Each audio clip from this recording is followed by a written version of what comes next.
Welcome to Positive Filter with your host, Philip Wilkerson, a podcast that focuses on friends, family, health, and career with a little self-help around the way. Please join me in this journey for self-improvement, and I hope that what I have to share will make you a better person, thus making the world a better place.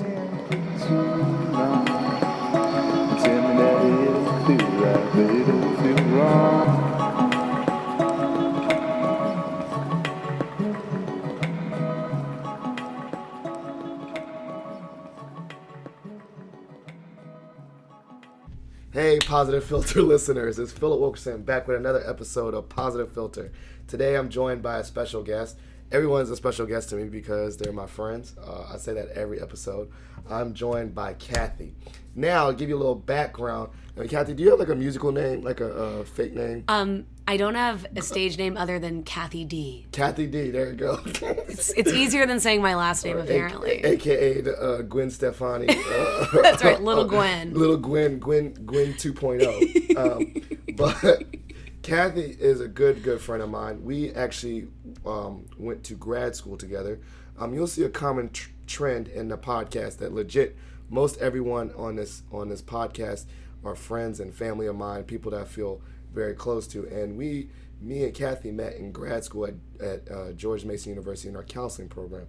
And so we both have an affinity for helping people and the community and different aspects of feelings and the whole mumbo jumbo, feel good, yara, kumbaya.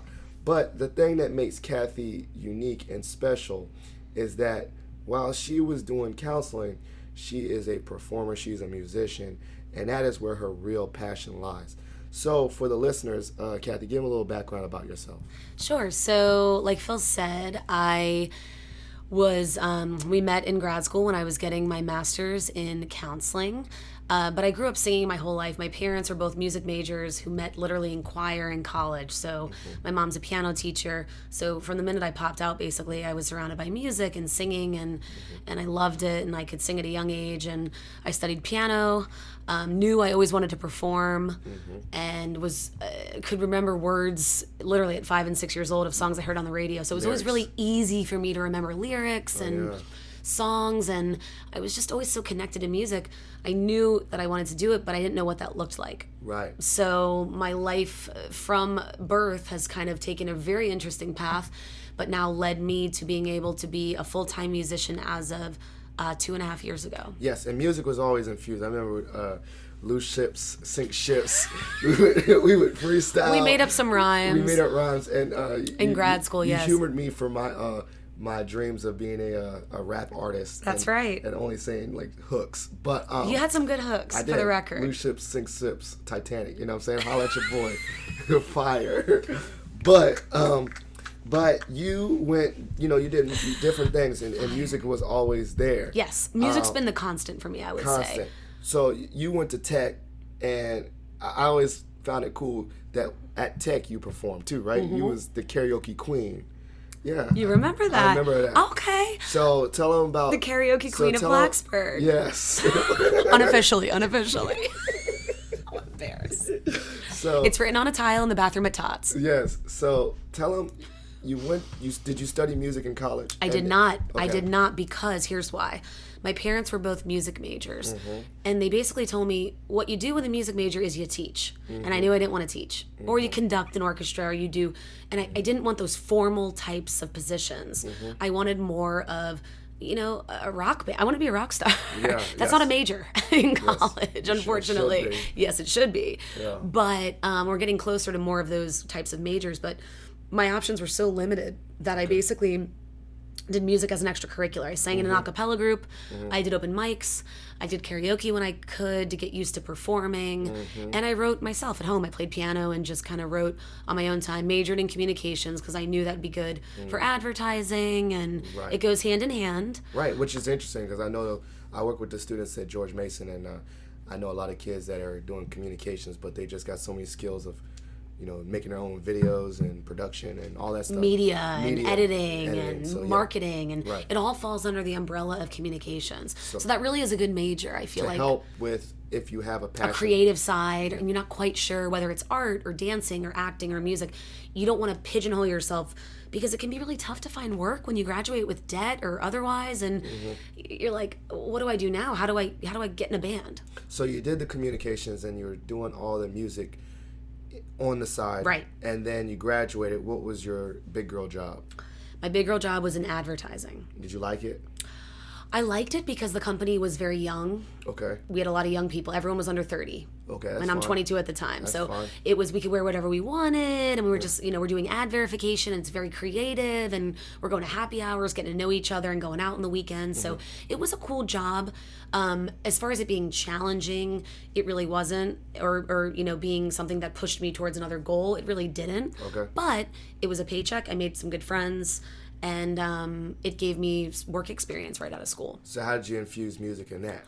So there wasn't a real way for me to infuse it into my job other than I'd go out on the weekends around Clarendon, Arlington, DC, and see a lot of cover bands. And in our area, we're unique because in the DC metro area, people love cover bands. Yeah. And you go to other places in the country, there's not a market for that. How about people like aren't- Austin, Texas or something? People don't pay $20 to go see an 80s cover band necessarily. Yes. But here they do. I guess so it's I was- nostalgic for a lot of people. It's nostalgia is everything. So I was going out and seeing these bands. My friends were like, yo, you can sing. You should do this. Yes. So I randomly convinced a band at Clarendon Grill 12 years ago to let me on stage. They did. And you sang. I sang. Then I get off stage and they go, who are you? The guitar player pulls me over. He goes, you can do this for a living. And it changed my life. I go, wait, Yeah. you do this for a living? And he goes, oh, the whole band does. They were full time. Full time. But that changed my life because it put this little seed in my brain. You can sing in a cover band and perform, even if you don't get famous, even if you don't do your own songs, you can still do your love of music and performing, and that be your outlet, and make money In the DC area. in the DC area. And make it sustainable. Sustainable. And pay your rent and actually Rent, bills, and and help- love and health marry my insurance. passion, everything. Okay. So you were doing that because I remember I met you. I've seen you perform. I've seen you perform in Arlington. But you pivot, like a strong pivot from advertising to the counseling program where we met as a similar pivot for me. We're both, I was talking to a student. I was like, you need to connect with Cathy because while she has a love of music, we were both, and I said me too, like we're floaters. Like we'll just figure it out. We figure it out as we go. We don't figure have my plan. I don't have a 50-year plan. I don't have a 5-year plan. I have about a 3-year plan. I have a 50-year plan now. It's like to be alive enough to take my boys to see football games or something. We'll see. And with your kids, that gives you so much more of direction, I feel like. But it's not a career plan. No, but it's a strong life goal. Plan. It's a life goal, and hopefully the Redskins win the Super Bowl. But so you pivot, like you're a person like that too, like me. I kind of go where the wind takes me, and not that whimsical, but I kind of go with what my gut and my passion drives me towards. I would agree that you do that, and I do it like if someone gives me a good suggestion and I get enough time to read on it. You kind of take them up on it. Like, okay, that sounds like a good plan. Yeah, why not try it? You and I are kind of why not people. And like, why not try it? We're why not try it people. And if it's trash, I'll do something We'll else. figure it out. Yeah. And that's resiliency. So I do think that's a cool quality to have. Okay, people might think we're a little flighty and we don't commit, but the point is we have a lot of different passions and interests. I do have a lot and of we interests. want to see where we're best. And maybe for one time in our life it's good and it doesn't work anymore and you move on from it. Right. So we definitely share that. So you pivot. How'd you pivot from advertising to counseling? So I had some things in my family kind of happen that kind of made me rethink life and some trauma and some grief that hit me. And I was like, you know what? I'm not being utilized in this role as well as I should be. Okay. I want to use my sadness or my trials and things I've been through to maybe help other people. I felt like I had this thing within me to help others. Empathy and and a willingness and a genuine drive to want to make an active difference. So I remember when we had to apply to grad school, we had to pull from experiences. Like, I used my school with kids with special needs. Like, how did you serve the community? And I used that, and that was on my application. What service experience did you have in between then and that to get into the master's program? So in between then was basically a lot of, honestly, just kind of naturally helping my friends out. I'm kind of the person in the group that people come to for not the mom figure, but it's kind of funny to say this now, thinking back, but kind of the voice of reason a little bit. I just kind of gravitated towards, you sure you want to do that? And I was able to see things from all different sides. And then when we lost my brother passed, and that really shook my whole family up and was so traumatic. And it really made me rethink, how can I use this negative experience to help others through even a similar feeling of something I went through that I persevered through. But it was very difficult, and it was a daily struggle. I'm sure other people are feeling this way. Right. So the empathy kind of popped out of nowhere it was always in me, but it reared its head through that experience, and then it really pushed me to action. Did you write, did you put like helping others on your application? Oh, absolutely. Yeah. I put like hours special, Well, yeah, I mean, I basically put, I basically told my story. And that, I think, spoke to them more than, it wasn't like I went to the nursing home for 10 hours in high school. Exactly. I mean, I did, but that didn't touch me. Your story. My story of my train of thought, this happened, action, reaction. Gotcha. It was such a natural feeling that I just had to pursue this career to help the younger generation specifically. And I remember when I applied to grad school and why I went into school counseling was because I wanted to meet them while they were still young. And school sucks, and school's tough when you're young, right? Especially high school. Well, high school is awesome. And I remember, we all can't have Phil's experience. Yeah, whatever. No, I'm just joking. It was hard. I'm not gonna lie. It was a hard. But you know what I mean, emotionally, and your hormones. And so I thought, you know what? I'm feeling like I have some awareness right now and some strength that maybe I can use to help others not feel so alone. Right. And that's kind of what led me down that path. Right. So you were in grad school. And I'm going to keep on bringing it back to music because that's the theme of this. Right. How did you infuse music then? So in grad school was when I joined my first band. What was the name of I guess we can't say the name of it. Oh, no, we can. It was called Wired. They're not a band anymore, but it was a cover band. I was 24, and I found it on Craigslist. We were 24 when we were in grad school? Jesus I know. Christ. I know, right? Where'd the time go? I remember it all. So, right. And you know something? I was sitting in our office. That was like 2009. Wait, remember we worked at Learning Services? That is correct. I found the job on the computer. I'll never forget it. I was looking online because we had a break. The wire job? I was working the front desk. Remember how sometimes like the person was late for class and wouldn't show up, and we had to sit at the front desk and monitor the phones or check people in? And I was bored, and I'm looking on Craigslist, and I see this job, female singer wanted for cover band, top 40. So all genres, like 70s, 80s, 90s. Oh, top 40 music. They told you top 40. They told you straight up. Yeah. AC/DC, Journey, Katy Perry, Lady Gaga, whatever. And I answered the ad, and I got in my first band. And then every band after that was just basically, got myself connected through that, started playing rooms in the area, met the managers and owners and bookers, and positioned myself to where I could just move up. And I say move up as far as in salary, but also in venue. So I went from playing much smaller rooms like to now Ultra playing Bean or something. Right, Old Shabine or Strip Mall or what was one of your small venues? Old Shabine would be a good example. Yeah. There's this place called Sully's in Chantilly was my first show. Oh, I heard of Nick's Sully's. Riverside Grill, like in Ashburn. Rira, remember Rira in Clarendon? I went to that. It's one of the shows I went to. That's what you wanted to say? Okay, yeah. So Rira. they closed now, but they're gone. Okay. Yeah, so it's honestly all the Clarendon Grill's gone. Ballroom and Whitlow's. Remember Whitlow's? Yeah, I still play at Whitlow's. I was there at Whitlow's. Yeah, I think you were there for one of my Whitlow's. I saw you at Whitlow's and I saw you at Rerun. Yeah. They're right across the street from each other. Oh my gosh. We're so I know, but old. that's the whole... But Arlington was the scene, dude. That was where... I think a lot of people... Because you could see cover bands every weekend. They work and then they do that. Happy hour and then go out. I also saw you at National Harbor. I don't remember when that was. It was a while ago. National Harbor? Not National Harbor. Nationals Park. Nationals Park. I was going to say. And also you had... what was the restaurant? It was like a community day. I saw you with the Clarendon's. With the Stampers. It was on Cinema. Sweetwater. That's it. Yep, we did their Oktoberfest. So a lot of those venues, so you move, that's called moving up. Do you get salary doing this?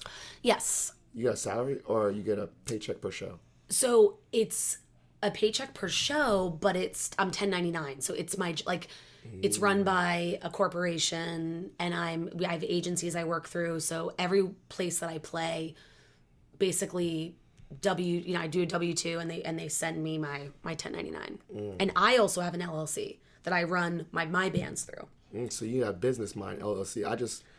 I have a I need to talk to you about yeah, that. I have a nonprofit that I run and and a for-profit LLC. So So I have a nonprofit LLC and a for-profit. The nonprofit, you did a 501c3. Did you do that? We're still waiting for our application to come through. DC takes a very long time. We put it in last year. So with that process, But we have a tax ID, so we can still tell people once this comes through, here's our tax ID number. When they make donations, they're tax exempt. How do you learn all this business stuff? Research. Google? Basically. We met with a lawyer. We had a consultation. Super helpful. LegalZoom is a good resource. Google's a massive resource. I went to Facebook and I said, hey, any lawyer friends can help me. And I had conversations with people who were super willing to help. We got to help each other. You know what I mean? Like this kind of stuff, when you're trying to build something for the good of the community or good for yourself, your friends want to help and your supporters want to help. So now I want the listeners to know that this is the part of chasing your dreams in music that a lot of people don't see in the movies. What they see in the movies is this person. The final product. They see they see this person have their big break and just sing, but they don't see the person having to do taxes. Or there's no part in or in Glitter. What's that movie, Glitter? You mean the flop with J-Lo? Yeah, or whatever. Or Mariah. Sparkle, Glitter, whatever. It was called Glitter. It was Glitter, but they don't show that on Glitter, no, right? Glitter. All you see is Glitter and her in a badass dress, killing it on. Like, we don't see them doing taxes, or well, I don't know if she ever did taxes for the record. We know Aretha Franklin didn't do taxes. That's right. R.I.P. R.I.P. But the point is, you don't know it, for any career. A lot of times, when you see a successful, or you see someone that's really, or working hard, or like even you are, trying to get through, you don't see the day to day that goes into it, and it's a lot of work to work for yourself, more than I ever could have thought. But for a musician, yeah, it's also rewarding, right? Because everything you're doing, you're gonna get the benefit from, right? In one way or another. If only it's from the fact that you put the time in, right?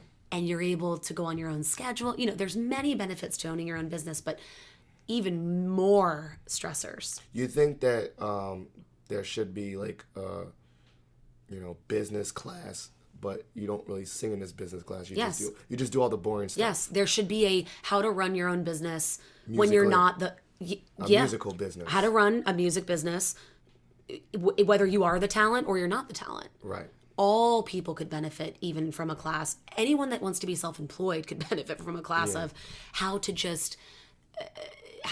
get your business recognized by the state, how to apply for an LLC. What are the differences? I wish I had taken those classes looking back. And that's one of my only slight regrets with my schooling. I have all this debt now and I feel like half of it was common knowledge. But what I really could have used was kind of a 101 if you want to be self-employed, because I think a lot of people end up, especially our generation, we're going in that direction. There's a lot of work from home, entrepreneurs. They call it a gig economy. Yeah, meaning we're leaning more toward being our own. It's like gig economy, meaning a lot of work from home, a lot of laptops, a lot of photographers. I'll be in my photography business. Coaching business. I'm a career coach. Paycheck by paycheck. But they do it on promoting their own yourself. And do it at home. You don't need agents necessarily anymore. You don't need labels necessarily. No. You can literally do. You kick the middleman out. You can kick the mid. That's exactly right. But by taking the middleman out, that means you need to do a lot more research, a lot more paperwork, and a lot more ownership of. Oh, I got someone that does my taxes. No, you got to do your own taxes. And that takes time, yeah. Which takes away, you're not getting paid for that. Right. Whereas if you pay someone else to do it, that frees you up to go pursue your talent or make yourself the product. But when you're not paying someone else, you're having to do it all. And that takes, people say, oh, you're a full-time musician. What do you do? And I'm like, I gig every weekend, but when I'm not gigging, I'm booking, I'm doing marketing, I'm doing accounting, I'm running a nonprofit. I mean, it's, even if I wasn't doing the nonprofit, just running a business as yourself, representing yourself as a full-time job. Do you have an office? Home office. That's what I'm saying. Do you have a home office? Yeah. And how do you stay organized at home? A lot of planners? It's funny. I'm old school. I like to write. I have probably 3 different planners. I keep a little one in my purse, one in my car, and one I keep at home. You think a lot of artists do that? I think so. I would say our generation especially, like, we like to write. We grew up writing cursive and writing. And do you have a writing songbook too? I have a couple. Okay, so you have a songbook and then a plan, like my life book. Okay. And sometimes actually, it's interesting. I think a lot of artists do this, but I do a lot of my, when I think of lyrics or melodies, on my voice memo on my phone. Because I'll be in traffic sometimes. I'm not kidding. Like, ideas hit me, and it's got to be, I can't write, like you can't write a melody down. I can write the chords down, but I don't necessarily know the chords in my mind. I'm smiling because I'll hum it, or I'll say it, or on voice memo. I'm gonna have to show from now on. I have to show you my heat because I'm not gonna say I'm a musician, but ask my friends on the side. I randomly just make up hooks for rap songs. Okay. And I just send them, but they're all trash. But you send them to your friends. Yeah. So on voice memo. Yeah. Or on like voice to text. Or... No, it's actually voice memos. I have a whole album full of them, which I will share offline. Is it just hooks? Yeah, just hooks. I don't have full lyrics. No, they're just hooks. Like, like I'm Ty Bo on a hoe and just really bad songs. Loose lips sink ships. Yeah, basically those. But that kind of thing. Yes. Okay. So well, keep at it, Phil. So keep at it. I guess on the low, I'm an artist in training, but just for hooks and down south. Yeah, it's but more that's like so it's creative. like more in the style of Migos, just yelling. Got it. Ad-libish. As you think of things. Yeah, just like mama. Ad-libish, Phil. I like that. So I do think there's some techniques, a lot of people use things like voice memos to write reminders for themselves or not lose. I like that idea too because I do that as well, not just with my trash lyrics, but with like things like, hey, make sure that you make the podcast episode. I send myself voice ideas, memos. or I want to do one on this topic, or hit up this person. And it's cool. Technology, there's so many cons, but there's more pros. It's like it really can help you capture the actual moments you're thinking of it. I'll wake up sometimes and have a melody in my head. And I would not be able to capture it. Like I can sit at the piano but it's much easier for me to hum it in the moment and then go back to it. So it's kind of cool. What's one of the unexpected challenges in general when you thought about music as a career? That's a really good question. Unexpected challenge. Well, I was going to say a lot of mine were expected. Like, for example, financially, you have to, I have my own health insurance. It's not good insurance, but it's what I can afford. You have to think about how I don't have a 401k. This isn't the kind of job, I don't have paid time off.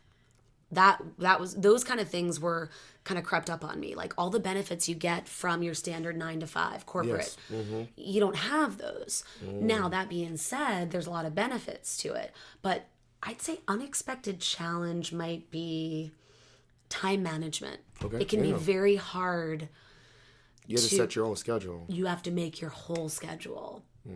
And, some days, it's funny, like my life tends to ebb and flow. It's like some days I'll have 7 things in one day and feel totally stressed and overwhelmed by it.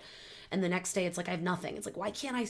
But sometimes you can't spread it out because people can. It's all about appointments and I mean I go visit businesses and managing your time and setting your own goals is probably the most expected but yet unexpected challenge of running your own business. It makes sense. I mean, I never thought about that. I've done a couple of times where I'm not even saying I still have a 9-to-5, but even just the aspect of when they give you the option to work from home. And I'm at home. You're like, what am I going to do today? Yeah. How do I lay out right? Yeah. Because when you're in the office, it's an atmosphere. You have the appointments, boom, boom, boom, boom. You know where they are, But when you're home, it's like, how am I going to make the most of this day? And the pressure of making the most. What does it mean to make the most? Like, maybe you had 1 session, but it was a really good one. Maybe you had 5 and they weren't that great. So it's a constant checking back in with yourself. Or finish all your emails. Did you check all your emails? All that stuff. Right. Yeah. And do you feel like you've really responded well to that? Like you're constantly, you're your own boss. You're answering only to yourself. Yeah, true. So you have to really be secure in your ability and say this is a good and be forgiving of yourself too. Like if you're hard on yourself, I mean, one of the things I have to find myself, I should do more is not comparing myself, like staying off social media more, where it's like, don't go on it and feel discouraged by how many shows everybody else is playing or how many, I struggle with that. Like, yeah, I was about to, I mean, I'm not going to, it's hard. I wasn't going to ask that, but that does open up a lot of doors. It totally messes with you. It's like, I should have more albums out than I do. I should have more, but I'm also really busy still and still trying to do what I love. But then you go, I'm sure it's kind of like parenting too, where it's like my kid, I don't know. I'm like things in life where you're comparing I was about to say in the comparing gene too. In regards to that, your own social media and how you feel, I've always thought you're an awesome musician, and so there's people out there like, yeah, you're hard. Like you look at people that you chase or whatever, but you don't know there's people behind you like that think you're the shit. I never look at that. Okay, that's a perfect example. I'm only ever looking at what I'm like. And that's one of my flaws. I need to celebrate my accomplishments Well, more. Like, or I at don't, least, or maybe- acknowledge them. Or maybe not even just celebrate your accomplishments, but realize on the flip side that there's a lot of people that celebrate you.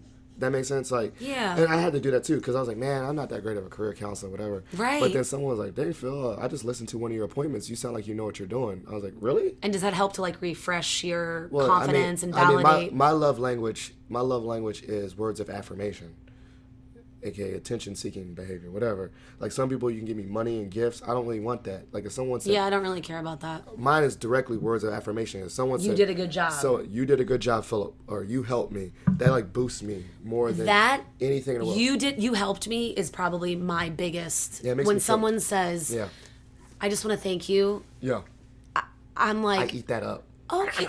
Yeah, but you eat it from a good place. You're coming from a perspective of you genuinely set out to help them. Yeah, and it worked. And it worked. Yes, that's so you're getting back exactly what you genuinely and non-selfishly set out to do. It makes so me it's feel kind of good. a beautiful thing. Not, like maybe it's also riding people's, not saying riding their coattails, but I have this vision. Like I get super hyped when people are successful and I helped. I'm the same way. I feel like, like You help them come to a like goal. like a kid gets a job and they're like, this is my first job.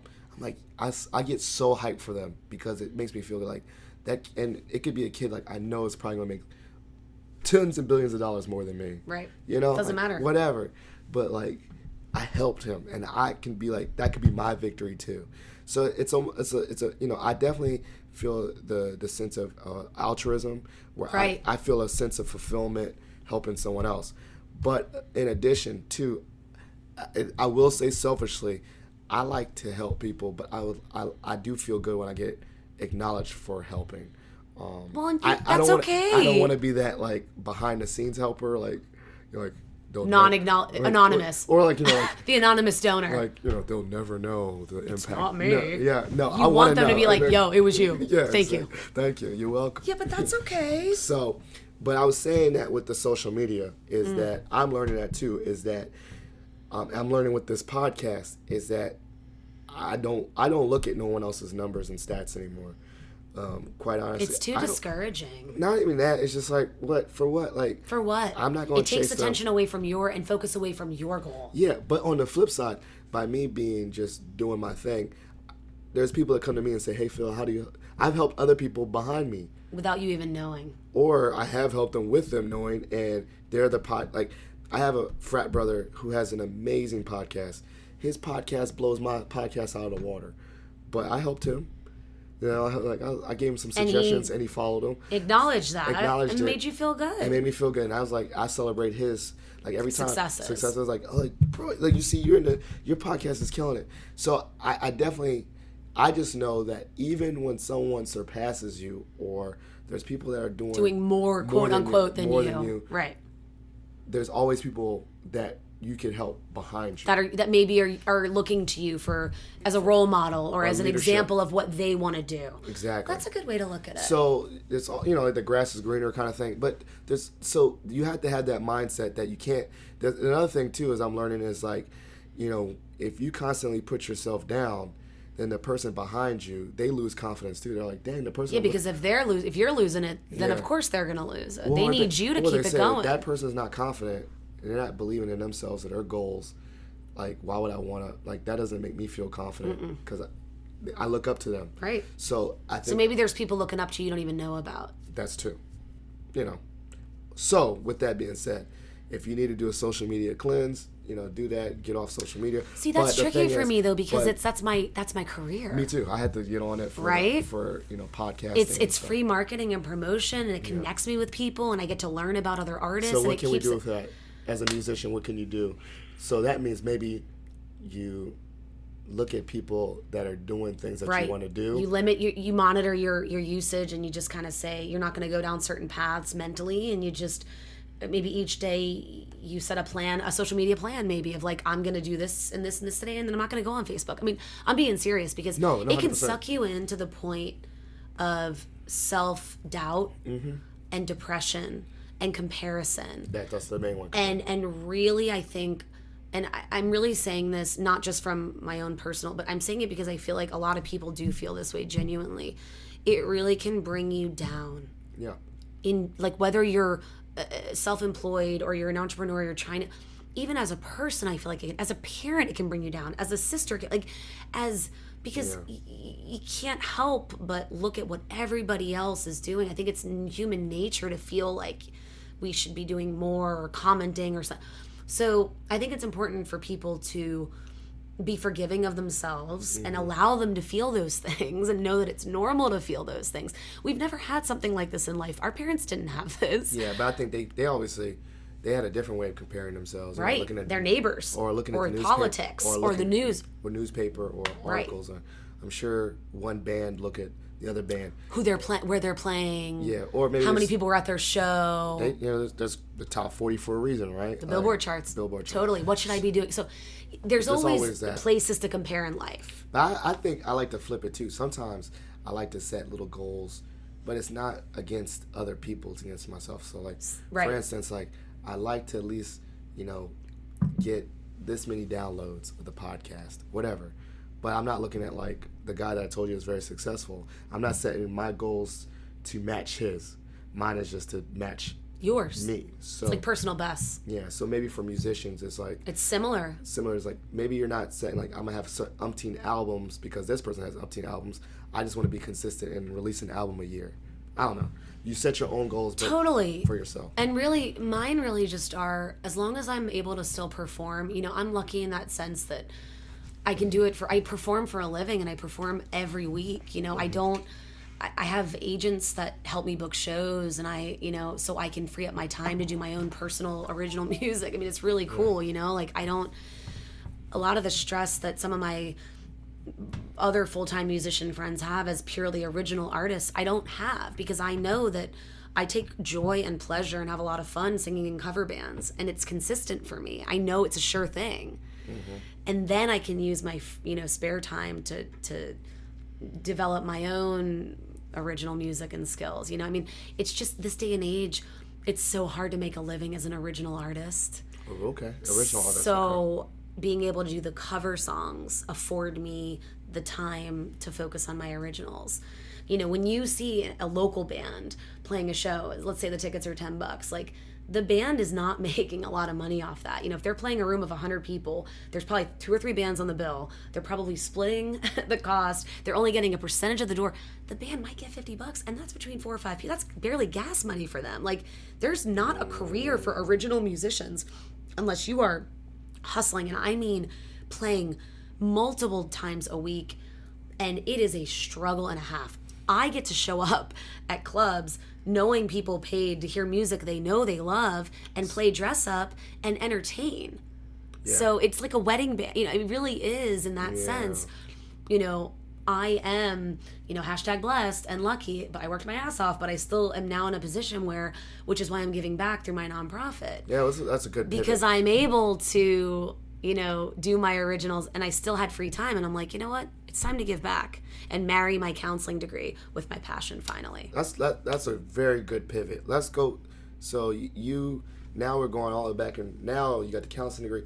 Now you want to help people and now you want to use music to help. Right. So what was the creation, the name of the nonprofit, and let's go back to that. How did that flourish? So I ran a ladies' night for 2.5 years at Tortoise and Hare in Crystal City in Virginia, which is now closed. But hey, all these places closed. I know. Well, it's expensive to keep businesses going in Northern Virginia. There's a place on Richmond Highway that's like this restaurant. This is a joke. There's been like 30 restaurants since because I've been there. It's like they can't get it right, I guess. It's like Green Olive, something else. Okay, so I run this ladies' night where I feature every week. I feature female musicians, whether it's solo, acoustic, or full band. Okay. Okay. And as this is going, I'm like, this would be really cool to get like a festival going, like a Bonnaroo for female musicians. I don't know what Bonnaroo is. Or Woodstock. There you go, thank you. Okay. So the female Woodstock. So picture this. You got female bands, female singers, women doing sound, women DJs, vendors. The whole festival run for women, by women. Dope. Now, everyone's invited. Bring your daughters, bring your kids, family friendly. But we celebrate women who have been overlooked for years for multiple reasons, especially in the music industry. Right. We celebrate women, right? So early 2017, I'm like, okay, I'm going to have a business meeting. I'm going to pull some people together that I trust and ask what they think. And they're all like, this sounds great. You should probably just start a nonprofit. That way you can do events and take large donations. That way you don't have to do this on your own. Because I was like, I just want to throw a festival. And they're like, where are you going to get them? Like, if you do a nonprofit, you can help on a grander scale. Because I want to take this national. I want to take it global. I want to get Gwen on my festival. Like, I am thinking, that's how I operate. I think real big. So because of this ladies' night, I had this arsenal of female musicians I'd met over 2.5 years. And I'm like, how do I get other people to know about these women? Well, a festival's the best way, right? Because it's one day, everyone can... So Project Hera, like the goddess, Hera, Hera. I love Greek mythology. It's as simple as that. I felt always like I love Greek philosophy, like mythology. Xena the Warrior Princess, that TV show.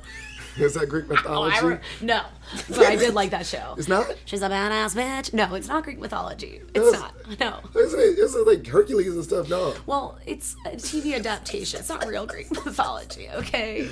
I'm about to Some Google blonde guy with long hair and his shirt off. I'm about to Google Hercules. I'm about to do fact check about Xena. You know. I don't know. Okay, well go back. So she was a pretty cool warrior. She was super cool.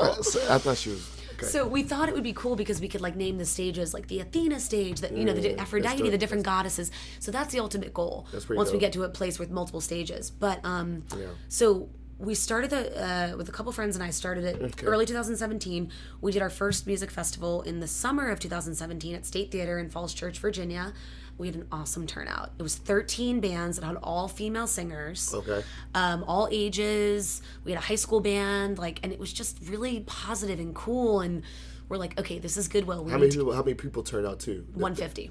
Nice. So not too bad for the first year. No, not bad at all. Well, this past year, we had double that. We raised 3 times the money because we just take donations. We don't charge tickets because I want everyone to be able to come. Okay. And I want it to be all ages and have families, and because really the future generation is our focus. We want young girls to see women rocking at every age. Dope. So, she looks like my mom's age. She's playing guitar. Oh, she's playing drums. She looks like my I'm not joking, like grandma's age. Like, we want women of all ages. So there are older women doing this too, Yep. and young women and kids. Middle school was our youngest band we had last year. That's pretty dope.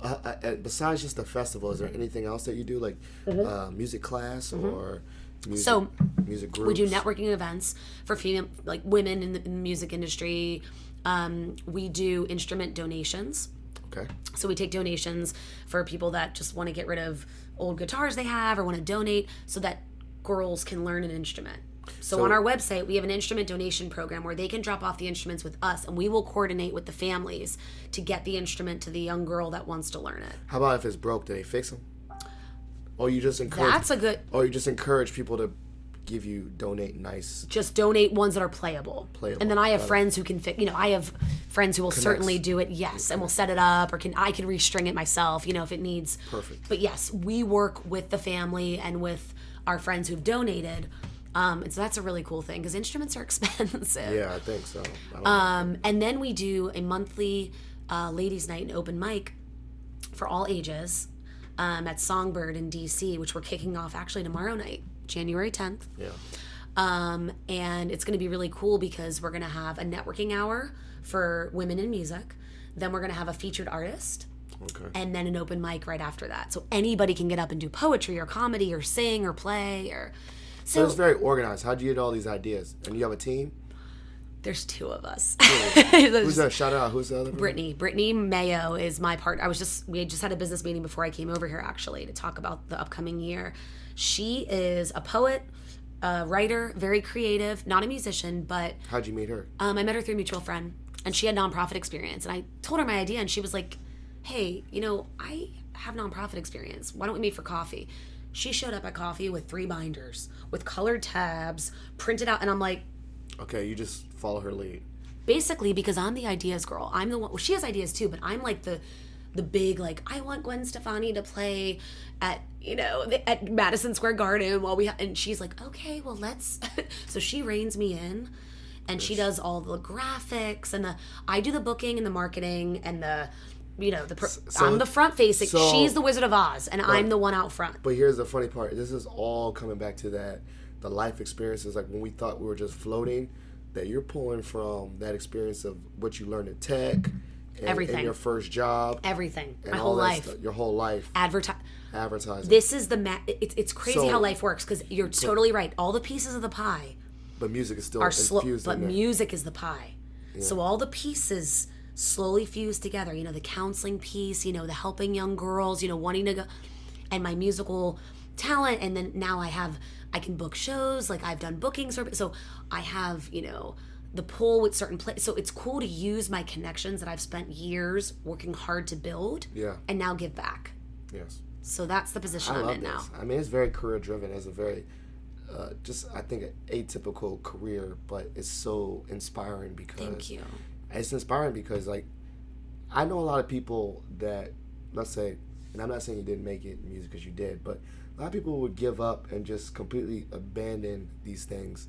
But I see you have this fight that it's like, no matter what I do, I'm going to have music in my life. Mm-hmm. I've always said that. I always admired that about you. It's like, thank you. You're always going to have music. So, like, you could be like I need it. You could be like you said, you were a school counselor, but I'm not feeling this. I want to be a musician, or I'm going to, I work in an advertising thing, but I'm going to be on the band and the side. Like, right. It's always been the common thread. You're always going to make sure that no matter what happens or what's going on, you're going to have music infused. And I think a lot of people can use that, whatever their passion is. Like, if you're an ex-football player, and you got to get a 9 to 5, well, maybe you can be that dad that coaches Little League, Pee Wee football. Totally. Like, find your passion. We all need that. That's what keeps us sane, right? Some kind of passion and extra outside of normal life hobby. The everyday, the work, the 9 to 5. I mean, the humdrum of the constant, the routine. I mean, we're all human. We all seek more naturally. It's in our nature, right? Yeah. And so when we find something that makes us feel alive or makes us feel good, good or bad, we naturally want to chase it. I'm lucky enough that I have something really positive and good that has gotten me through, saved my life, essentially, real talk, and gotten me through things I never imagined I'd go through. But because I have that and music, focus. And music is also probably... It's therapeutic. It's therapeutic, but it's also brought some really cool people in your life. You know what I'm saying? Oh, my God. Like, I can say, like, podcasting, for instance. I never knew what nice people I would have met. Right, like through what you're doing. Until I talk to a mic, and then you're like, no, there's... And you learn about people, right? You had no idea. It gives you perspective. So music gives you community. Yeah, I've met so many, and I've met people who are doing all sorts of different things, whether it's DJing or sound or their approach to their touring, or you learn, it connects you.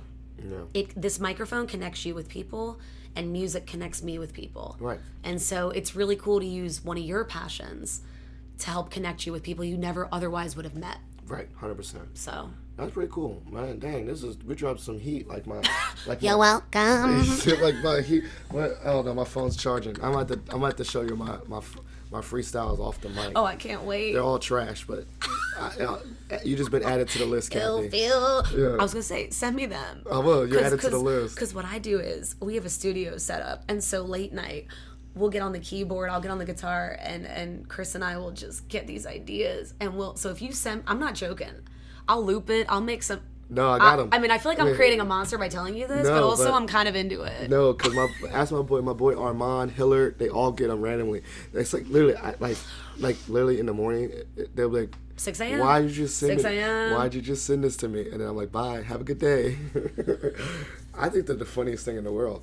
I bet you do. No, I really don't care. I have about, I'm not joking, I have about 30 of these. I bet you do. And they're literally only hooks. Well, I feel like I gotta hear. They gotta hear one, right? No, I can't. I don't know if I can even sound it. Okay, all right. You just have to take my word for it. All right, I'll take your word for it. I'll vouch for you. If you're a listener to the podcast and you want me to send you trash hooks, message me and Phil's trash hooks. I'll add you to the list of when I think about them in the morning and randomly send them to you as well. Taking applications. Yeah. Book me. Love it. So we're actually doing pretty well on time, but this is the part of the show what we call shot for shot. Where you get to ask me any question, I get to ask you any question that's pretty much random and not really even related to this episode. Okay, I like it. Sometimes I think about them, but today, I didn't really even have an outline for the show. So you go first and ask me any question you want while I think of my question.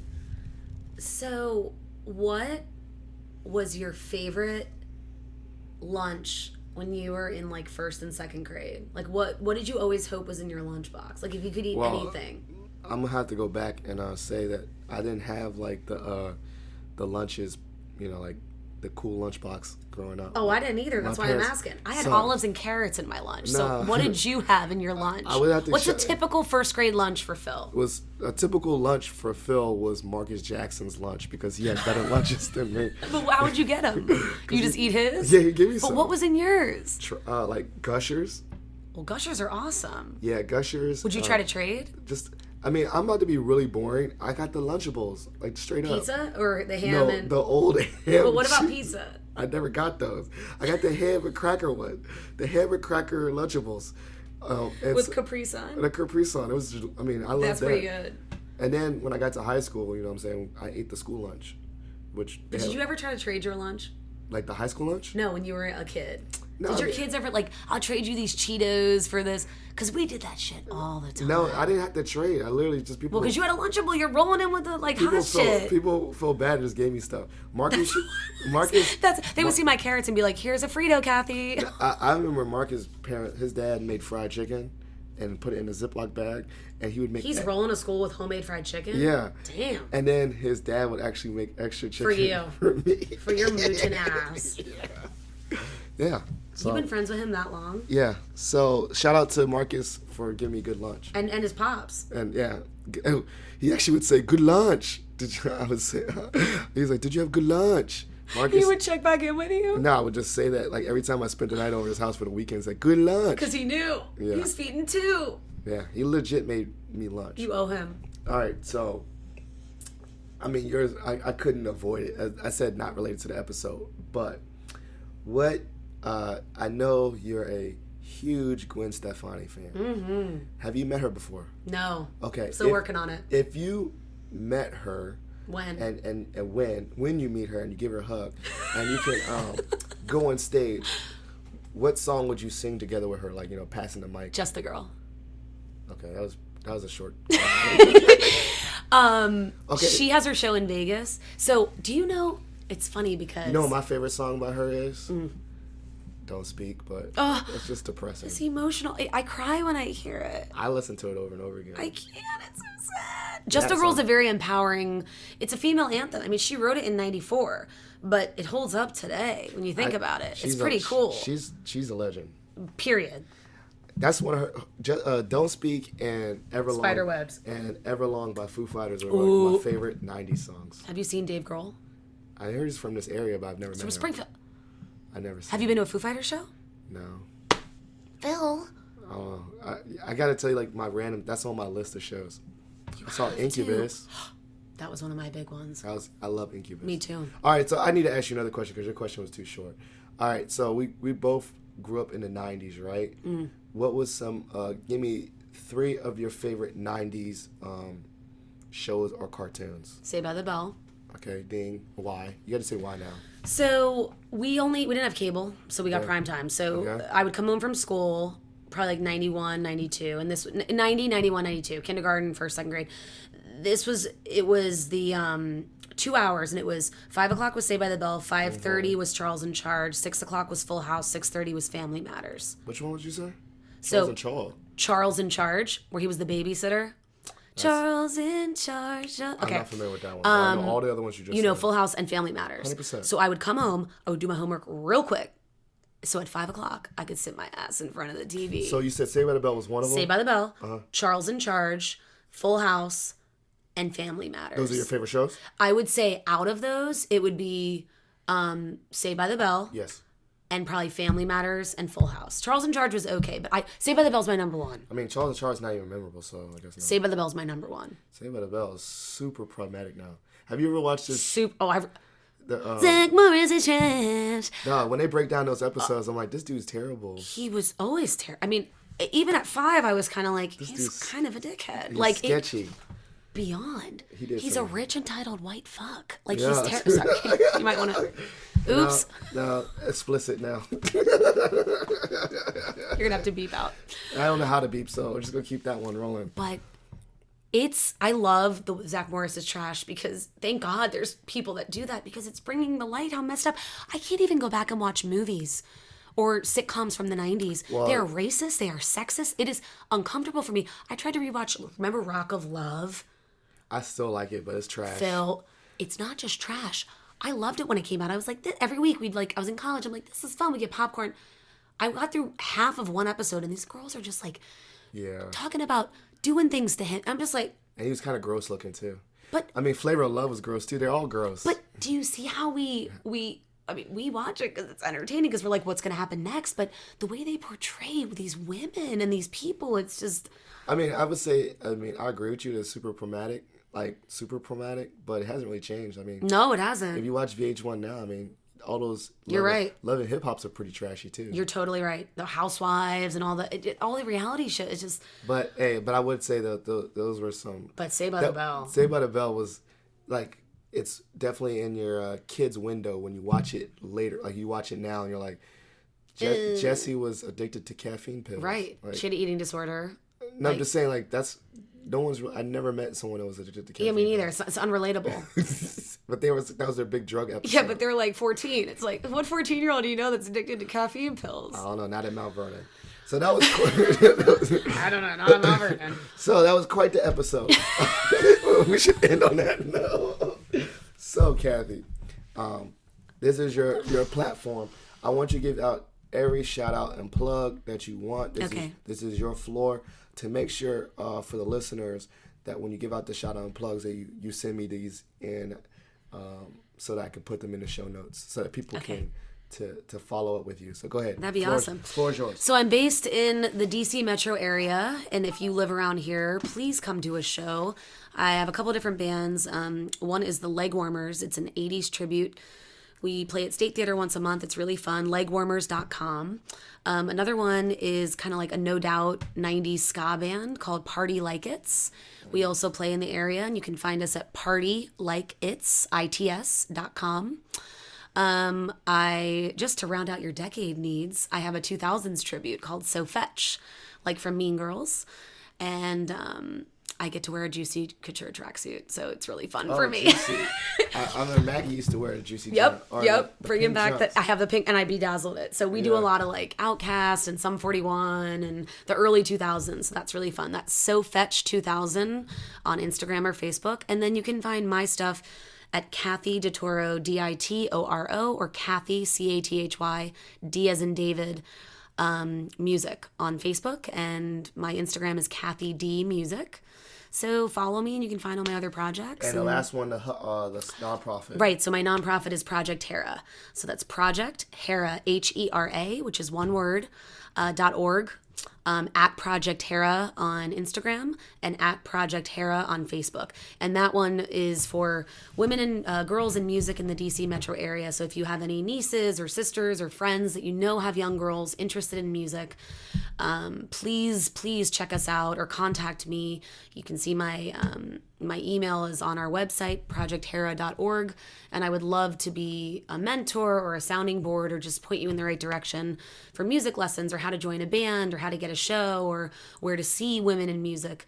And yeah, that's my spiel. Well, that's excellent. And so this was quite an episode. Thanks for having me. You can... No, I'm not so you follow me at illfilter. But thank you so much. Positive TrashyHooks.com.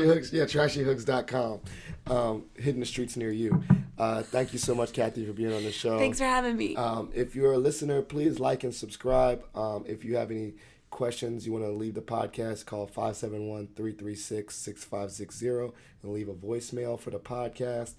Thank you so much for being listeners of the podcast, and continue to treat people right, spread positivity, because positivity makes this world go round.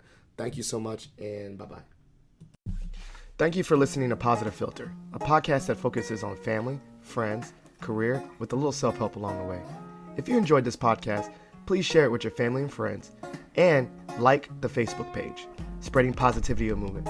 Thanks for listening.